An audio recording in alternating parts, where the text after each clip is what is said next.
Ny fitondram-panjakana amin'ny alalan'ny ministera fahasalamam-bahoaka dia mampafantatra antsika rehetra fa hisy fanaovam-baksiny eto amintsika hoentina miaro sy miady amin'ny fiparihan'ny valanaretina coronavirus.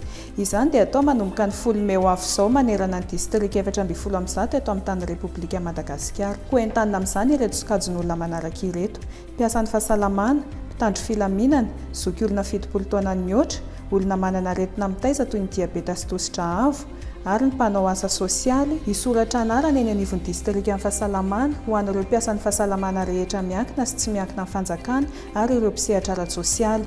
Eny anivon'ny Braonio lafitra isan'ny sokajiny ho an'ireo mpiasan'ny fahasalamana mpikambana. Eny anivon'ny commune ho an'ireo zoky olona 70 taona mihoatra. Eny anivon'ny fitalehavana amin'ny sahanan'ny maha-olona sy ireo ratsa-mangaika ny any amin'ny faritra sy distrika ho an'ny mpitandro filaminana. Eny anivon'ny tobim-pahasalamana fototra ho an'ireo olona manana aretina mitaiza toy ny diabeta sy tosidra avo. Ary eny anivon'ny Amadia izay akaiky indrindra kosa ho an'ireo olona mikambana sy manaraka fitsaboana ao aminy. Toerana anaovana ny vaksiny dia eny anivon'ny hopitaly sy ireo toerana voatokana ao amin'izany. Koa manentana anao ary hanao vaksiny miaro amin'ny coronavirus. Maimaimpona, tsy terena, ary ny sitrapon'ny fanaovana vaksiny. Isika rehetra manamafy ny ady amin'ny coronavirus.